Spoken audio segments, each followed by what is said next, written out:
E aí, nação rubro-negra, seja bem-vindo a mais um vídeo do canal. Pessoal, vamos falar do Flamengo aí, joga hoje contra o Santos, informações sobre escalações, sobre possíveis reforços. Vamos ver aqui o que Vene Casagrande falou sobre reforços que pode estar chegando aí, né?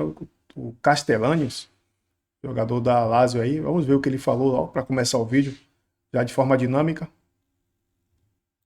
Para o mundo árabe, já já a gente vai contar quem é, falar sobre para convencer a Lazio a vender o Tati Castellanos, jogador argentino de 26 anos, que o Flamengo está tentando a contratação, negociação avançada, porque já tem o ok do jogador. Informação trazida primeiramente pelo Flazoeiro.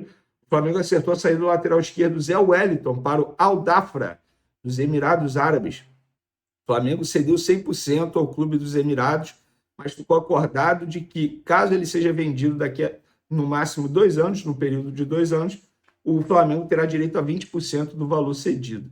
Lembrando que o Zé Wellington tinha contrato com o Flamengo até o fim desse ano, não foi utilizado, ele não pode mais jogar no Sub-20, ele vinha treinando, inclusive, em horários alternativos, e o Fla chegou a receber proposta do Ignatia, no qual o Clube Carioca ficaria com 30%, mas na ocasião o negócio estava muito próximo de acertar.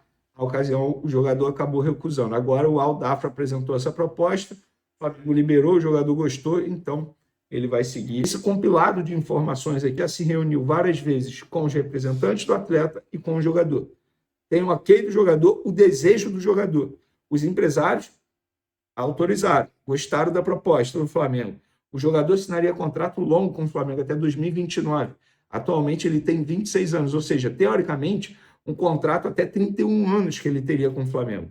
Em um clube que dá muita visibilidade para ele, dá a chance de ele brigar por títulos, dá a chance de ele se destacar não só no futebol sul-americano, mas no futebol mundial, porque o mundo inteiro está de olho no Flamengo. Então o jogador já topou. Agora é com a Lazio. E o Flamengo conta com essa estratégia da parte financeira péssima da Lazio, é assim que a gente pode definir, para tentar convencê-los a vender o Tati Castellanos. Mas a imprensa italiana disse que a Lazio não quer. Amigo, o Flamengo também não quer vender o Wesley. E todo mundo sabe que isso pode acontecer a qualquer momento. O Flamengo também não gostaria de vender Gerson. Gente, não tem jeito. O Tati Castellanos é o principal atacante deles. Beleza. Só que é a situação financeira. Então, assim, o Flamengo encara o Santos, e aí é o encontro de Santos contra o Flamengo. Neymar em campo, Pedro não em campo. É o líder, o Flamengo, contra o Santos, que está na 14ª colocação do Brasileiro. E tem essa volta do Neymar depois de contusão e tudo mais. Tal. Agora teve tempo para jogar. Casão, eu não te ouvi ainda sobre a questão Pedro e Flamengo. Qual é o olhar de um ex-jogador sobre isso? O lance é assim, eu falei já bastante, na segunda lá no programa do Galvão, eu falei bastante. Que eu acho o seguinte, a relação do que aconteceu com a coletiva do Felipe Luiz em relação ao Pedro, eu achei o Felipe Luiz correto. Eu achei que ele não foi, como muitos estão falando, traíra.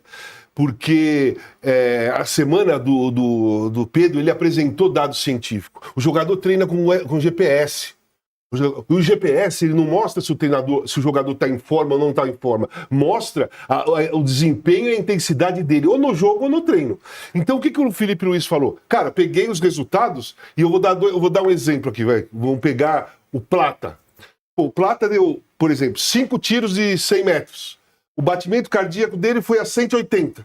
O Pedro deu os mesmos 5 tiros de 100 metros. O batimento cardíaco dele foi a 130. Isso aí cientificamente mostra que no mesmo treino o Pedro não se empenhou ou não se entregou ou não teve a mesma intensidade que o outro. E isso foram todos os dias da semana, fora o olhômetro.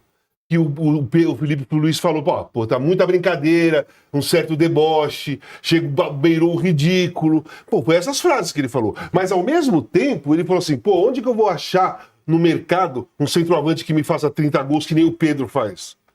Pô, o Pedro é importante para nós, ele tem que entender isso. E outro detalhe, também na coletiva ele falou assim, eu chamei os 2 capitães e o Pedro e conversei com eles, os capitães viram eu falando que nós precisamos de você, tá.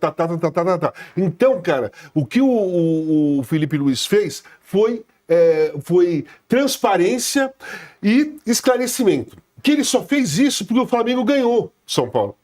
Porque se o Flamengo tivesse perdido e ele fizesse isso, aí ele ia ser traíra. Porque aí o que ele ia falar do Pedro ia justificar uma derrota em cima, pô, tá vendo? Eu não posso escalar o cara não treina, blá blá blá. E aí a torcida e a imprensa, como um todo, até eu, ia falar, pô, eu sou fã do Pedro, tá? Tô falando que eu sou fã do Pedro. Sempre defendi o Pedro pra seleção brasileira e continuo achando que ele é um dos melhores centroavantes do Brasil. Continuo achando. Ele em forma, querendo jogar e treinando direito, pô, pra mim pode ser titular da seleção brasileira. Então eu não achei... achei perfeito, transparência, educado e honesto. Agora, o Pedro se reuniu com os jogadores, pelo que eu saiba, né? Isso, ontem. Reuniu com os jogadores, falou com os jogadores. Não falou, pelo menos publicamente, não se sabe se ele conversou com o Felipe Luiz, se ele foi confrontar, né? Pô, por que você fez? Não gostei e tal. Porque ele falou isso. Pra mim, passou do ponto, tal, foi desrespeitoso. Não foi? Isso ele tem que falar pro Felipe Luiz. Aí vão falar assim, mas o Felipe Luiz falou na imprensa. Mas o Felipe Luiz falou pra ele também, junto com 2 capitães, caramba. Então, o cara tem todo o direito de achar que foi desrespeitoso. É com ele, não é com a gente, né? Então a gente tem uma visão de fora. Agora, o cara que sentiu. Mas então ele também tem que chegar pro treinador, sentar frente a frente e falar: bom, não gostei que você fez, pô, você me conhece, você sabe. Desabafa ali. E aí se resolve o problema. Então, o Pedro não está de novo na relação. Por quê? Porque a semana toda, passada, teve esse problema de falta de empenho, ele não foi relacionado, o time jogou no sábado. Jogou no sábado, domingo provavelmente era folga, segunda se apresentou, terça teve um treininho, não deu tempo de mudar o cenário dele. O cenário dele vai mudar aos poucos, porque agora é jogo quarta e domingo, não vai ter aquele tempo de uma semana para treinar. Então, os poucos treinos que ele tem, mesmo que seja um treino bobinho, um treino de relaxamento, ele tem que mostrar comprometimento, vontade e tá afim. Porque ele já não pode mais jogar no Campeonato Brasileiro e nem na Copa do Brasil. Para ele ir para um time aqui na América do Sul, ou aqui do Brasil, aqui no Brasil ele nem pode, né? Porque ele já passou de 7. Ele só pode jogar Libertadores e Sul-Americana. Então ele tem que se empenhar em jogar no Flamengo. Se ele quiser sair na janela de janeiro, ok, ele tem todo o direito. Eu quero sair, não gostei do que o diretor falou, né, pro Mauro e tal, mas eu acho que tá tudo corretamente, só falta o Pedro se manifestar pro Felipe Luiz e demonstrar que ele tá afim. É isso que tá faltando. Não tô vendo problema nenhum, eu não vejo crise nenhuma, eu não vejo nada. Eu vejo uma situação muito fácil de ser resolvida. Na minha visão, é muito fácil de ser resolvida. Até porque o Pedro não pode ir para nenhum lugar. É só conversar. E o Felipe Luiz, mesmo nessa coletiva aí que foi dura, ele mostra educação, ele mostra ser acessível, ele mostra ser claro, ele mostra ser transparente e ele mostra ser aberto ao diálogo. Então o Pedro tem que ir lá e resolver o problema. A notícia de ontem é que o Pedro, agora os números do Pedro de ontem foram números aceitáveis no treino. Então, foi relacionado. Tá vendo? Então, é isso. Mas por que ele não foi relacionado? Porque, pô, ele não foi relacionado no final de semana por uma semana de treino. 2 dias não seria incoerente do Felipe Luiz relacioná-lo agora, depois do que falou. Tem que treinar hoje porque não está relacionado, tem que treinar amanhã, sexta, sábado para jogar no domingo ou jogar no sábado ser relacionado. E aí, a partir do ponto que ele for relacionado, o problema acabou. Agora, o Danilo, juntando um time e outro... Eu acho que ele foi transparente e protegeu o Flamengo acima de tudo, né? E foi claro com a torcida, que eu acho que isso que é importante, porque o torcedor muitas vezes fica na dúvida do que está rolando de verdade, do que, como assim o Pedro não está jogando, por que será? Fica naquela dúvida, até porque quando o Pedro voltou de lesão, ele voltou fazendo gols. A gente aqui elogiou porque ele voltou rápido, em 7 meses 5 jogos, 4 gols. E de repente sumiu. Então acho que ele foi bem. Minha única ressalva, e eu até já falei isso, eu acho que talvez ele tenha usado algumas expressões que prejudica eventualmente se o Flamengo quiser vender o Pedro e tal, que não que não tenha volta, dá para dar volta, dá para o Pedro se desculpar, dá para o Felipe Luiz ficar tudo bem de novo, mas o beirou o ridículo, lamentável, talvez isso ele poderia ter sido um pouco mais calmo, falado da mesma forma, só que com outros termos que ridicularizariam menos o Pedro do que daquela forma. Mas em todo caso, se eu tiver que escolher um lado, eu tô com o lado do Felipe Luiz. Estamos de volta na ação. O Flamengo aí, né? Avança também na possível contratação do gringo, né? Carrascal. Além do Tati Castellanos, né? que está querendo jogar no Flamengo. Está se falando no Carrascal já há um tempo já. Em a véspera aí, né? O Flamengo hoje enfrenta o Santos.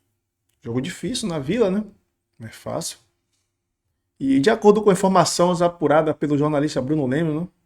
E repercutida pelo paparazzo rubro-negro nas redes sociais, o Flamengo finalmente conseguiu avançar na contratação do colombiano Carrascal.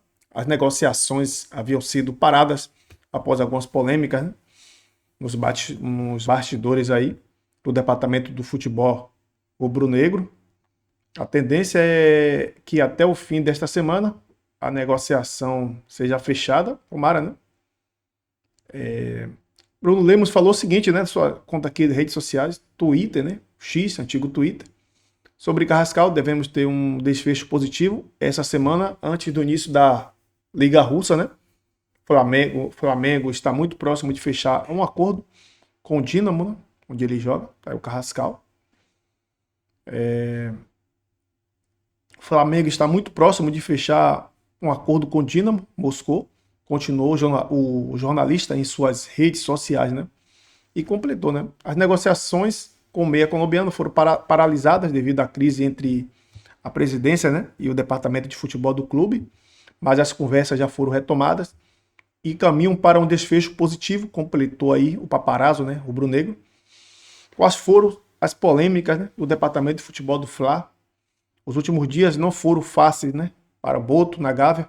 Tudo começou quando foi exposto que ele desejava negociar o atacante Pedro, né? Teve aquela polêmica que o Pedro fez. Começou a fazer tipo corpo mole, né? O cara faz 30 gols no ano e tá querendo vender o cara. Aí o cara pensa que ele é. O cara ser negociável é bom. O cara ser negociável é bom. O cara é um ativo do clube. O clube vê ele como uma possível ganho, né? Pedro botar na cabeça dele uma coisa. Se ele sair do Flamengo, o Flamengo vai continuar jogando, mas ele também pode fazer falta. Porque o cara que faz 30 gols também não é para qualquer um, né? Após isso, a chegada de Mickey, né? Mickey Johnston, né? E a saída do Matheus Gonçalves foram barradas. Essas situações chamaram atenção para a influência externa do trabalho do português. Esse cidadão aqui, Mickey, né? Mickey. Tá desfeito, né? Um irlandês, parece, se eu não me engano. Isso não tem nada a ver com o Flamengo, essa contratação, entendeu? O Carrascal, eu acho que tem mais a ver, né? Com o elenco, com a história do Flamengo aí. Mas esse Mickey aí, acho que não é muito boa contratação, não. Então, pessoal, essa foi a notícia de hoje. Espero que você tenha gostado. Tamo junto. Se você gostou, se inscreva no canal, deixe seu like. E comenta suas opiniões aqui abaixo nos comentários, beleza? Tamo junto.